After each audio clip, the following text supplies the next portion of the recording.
And as distant as it is, it has seen the need to converge because an important part of their supply line is this South China Sea and the West Philippine Sea.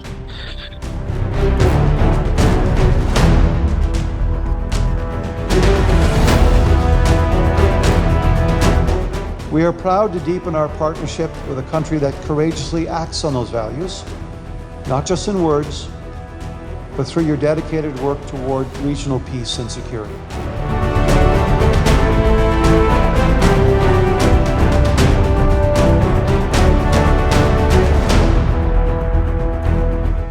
This week in Manila, something quiet but important happened inside the Philippine Senate. Lawmakers reviewed 2 defense agreements, one with Canada, one with New Zealand. And they prepared to send both to the Senate floor for final approval next week. Sure, Honor. And also an assurance is, for example, with New Zealand, there are 100,000 Filipinos in New Zealand who are part of the New Zealand community, who are advocating also for closer productive relations between our 2 countries. On the surface, it looked like routine business, just paperwork. But the man at the center of that hearing made it clear this was not routine at all.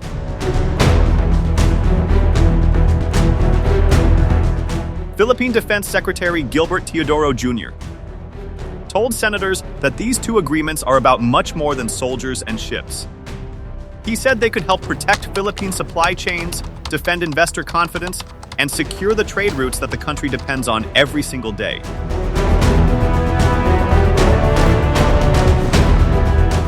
That is a major shift in how Manila is now thinking about security. For years, defense in the Philippines was talked about in military terms. Bases, weapons, patrols, alliances. But today, the message coming out of Manila is different. National security and the national economy are no longer 2 separate problems. They are the same problem. And the South China Sea is where both meet.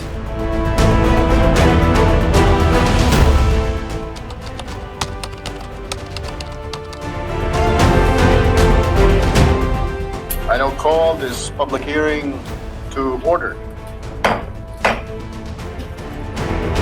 The hearing was held by the Senate Committee on Foreign Relations, chaired by Senator Erwin Tulfo. Senator Loren Legarda also attended. The 2 deals on the table are called Status of Visiting Forces Agreements, or SOVFA.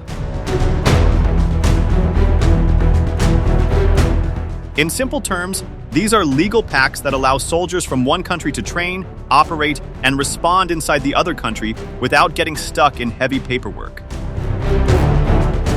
The Philippines already has similar agreements with the United States, signed in 1998, with Australia, signed in 2007, and with Japan, signed in 2024. It began just our region, but it's now unfortunately extended to the rest of the world. But nonetheless, those partnerships that we have formed and that we have, the agreements that we have made bilaterally and on a multilateral basis as well, have been extremely important. Now Canada and New Zealand are joining that list. The New Zealand SOVFA was signed in Makati back in April 2025. Wellington already ratified it on its side in March of this year. The Canada SOVFA was signed in November 2025 in a meeting between Teodoro and Canadian Defense Minister David McGuinty. Both the security domain, the economic domain, and in other domains, not only to respond to current issues, but also to have a partnership of common development to face the challenges of the future. All that is left now is for the Philippine Senate to give its final approval. And during this week's hearing, Senator Tulfo confirmed that both agreements will move to the plenary for concurrence, with the backing of Senator Legarda. In other words, the deals are very close to crossing the finish line.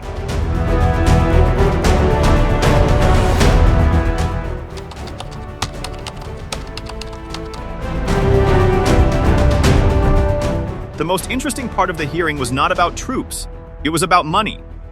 Teodoro told senators that the South China Sea and the West Philippine Sea are not only military zones, they are also major supply lines.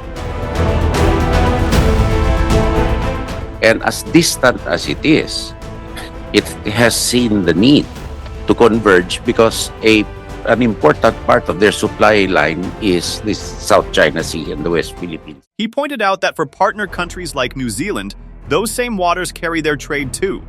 In his own words during the hearing, an important part of their supply line is the South China Sea and the West Philippine Sea.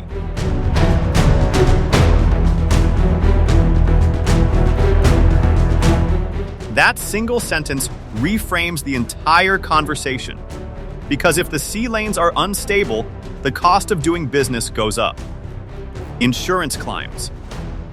Shipping slows. Investors hesitate. Goods take longer to arrive. Prices rise. Teodoro made the connection even sharper when he linked stronger security agreements to investor trust in the Philippines. The more we are able to prove that we can enforce our law, he told the senators, the more an overall macro benefit will redound to the economy as a whole. Translated into plain English, if Manila can show the world that it can defend its waters and uphold its rules, investors are more likely to put their money in the country. Defense, in this view, is not a cost. It is an economic engine.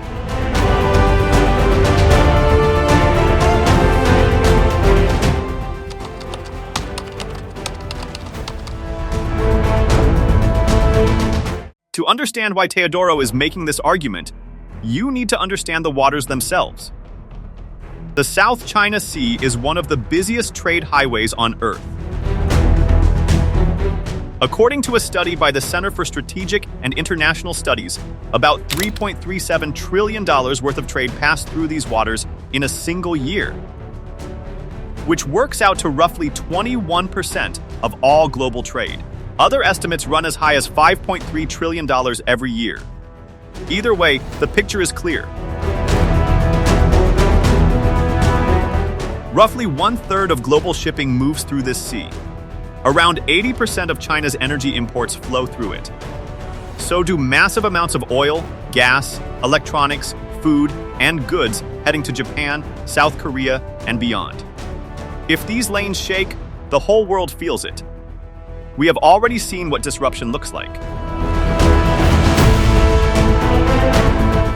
When attacks pushed shipping companies to avoid the Red Sea in 2024, J.P. Morgan researchers estimated that the disruption added about 0.7% to global goods inflation. Some analysts say rerouting can add roughly $1 million in extra costs per single voyage. Now imagine that kind of disruption hitting the South China Sea, which carries far more trade than the Red Sea. For the Philippines, a country built on imports, exports, foreign investment, and overseas remittances, that risk is not theoretical. It is existential.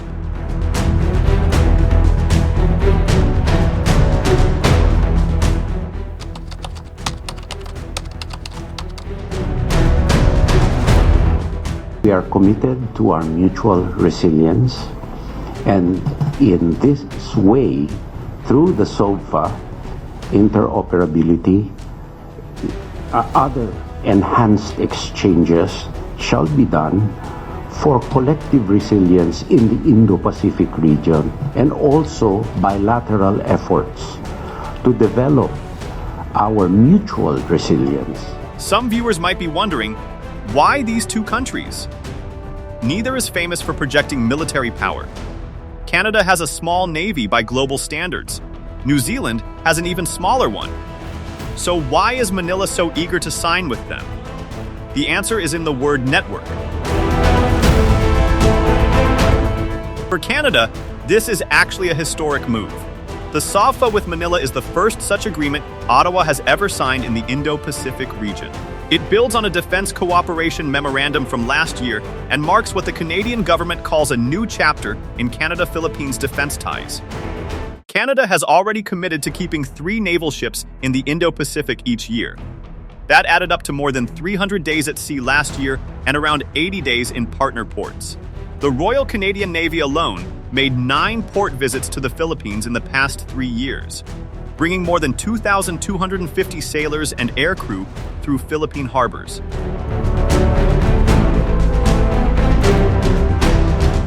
That is not a small footprint for a country thousands of miles away. The Canada deal also goes beyond military activity. Teodoro told senators that the agreement places heavy emphasis on environmental protection and on the rights of indigenous peoples.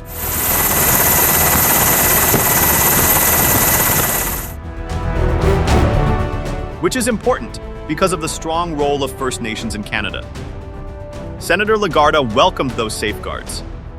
Then last year, we signed a Defense Cooperation Memorandum of Understanding, a milestone that laid the foundation for deeper collaboration between our militaries.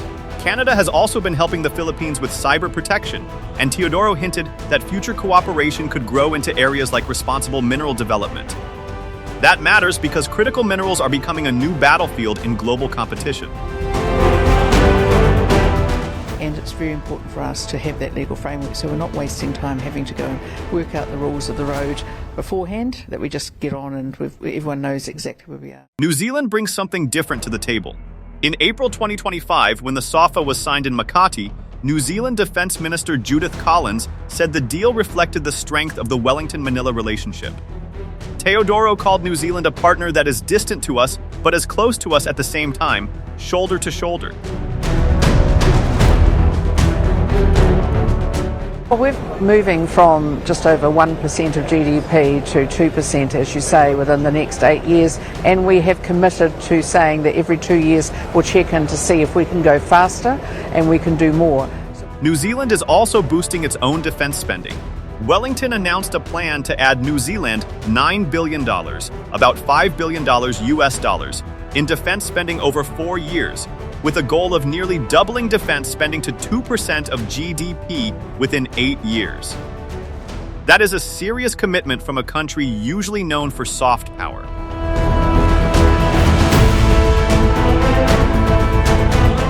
There is also a human angle.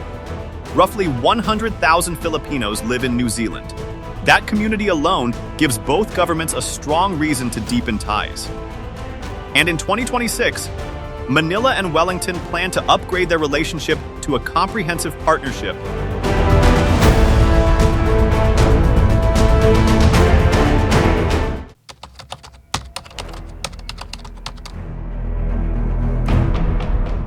These two agreements are not isolated events. They are part of a much bigger plan. Under President Ferdinand Marcos Jr., the Philippines has been building what defense planners call a layered network of partners. Not one giant alliance, but many overlapping ones. The United States has been the anchor since 1998. Australia joined in 2007. Japan signed its reciprocal access agreement in 2024. New Zealand came in April 2025. Canada followed in November 2025. France is reportedly next in line. 5 visiting forces agreements in less than 30 years, and most of them concentrated in the last few years. Teodoro himself has described these agreements as close to the apex of a defensive alliance, though they sit below a formal mutual defense treaty. And it is not only Manila making the move. Last week, Australia, New Zealand, and the United States ran a joint maritime activity in the eastern South China Sea.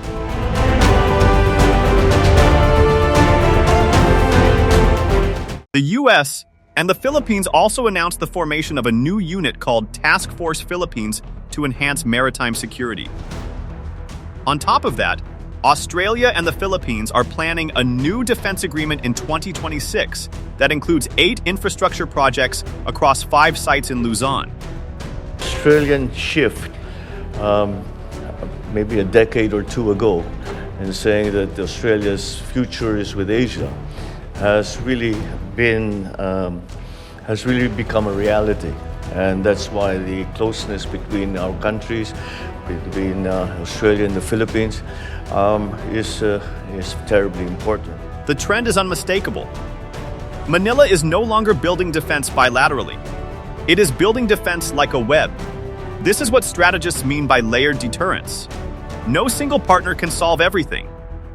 But a network of partners, all moving in the same direction, raises the political and economic cost of aggression for any actor that tries to disrupt the region.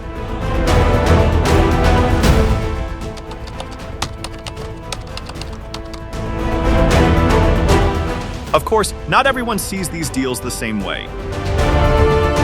From Beijing's point of view, every new defense agreement involving the Philippines looks like another brick in a wall being built against China. Chinese officials have repeatedly described this trend as outside powers stirring tension in the region. Critics inside and outside the Philippines may also question whether deals with middle powers like Canada and New Zealand can really change the regional balance. After all, neither country is going to deploy carriers in the West Philippine Sea anytime soon. But supporters argue that this is the wrong way to measure the deals. The point is not to match China ship for ship. The point is to widen the circle of countries that have a real stake in keeping these waters open, lawful, and stable.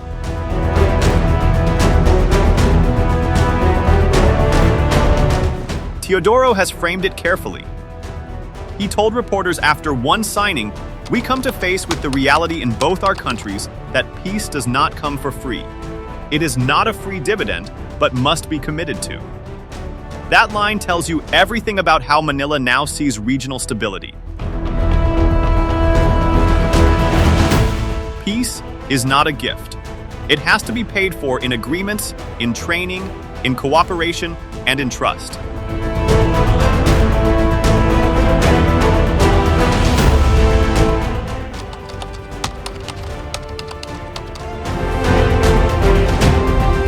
In the end, the story of these two SOVFA is not really about Canada or New Zealand. It is about how the Philippines is rewriting its definition of national security. For decades, security in Manila meant defending land, defending islands, and defending borders. Today, it also means defending shipping lanes, defending investor confidence, and defending the country's place in global supply chains.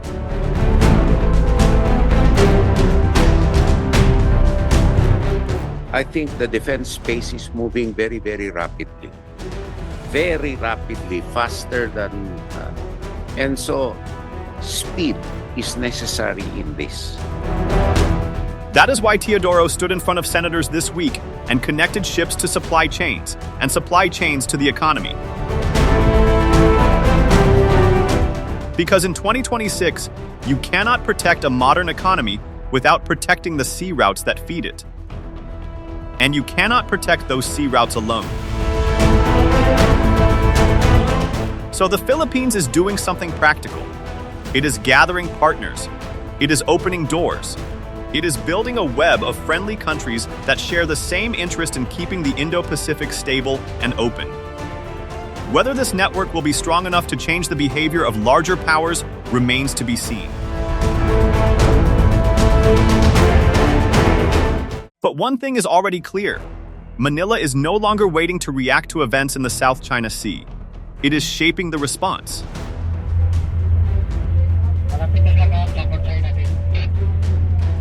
So the question for you is this: can middle power defense partnerships actually help stabilize the Indo-Pacific economy? Or will they deepen the strategic competition with China even further? Drop your thoughts in the comments below. And for more clear-eyed analysis on defense, geopolitics, and the Indo-Pacific, follow and subscribe to Indo-Pacific Report.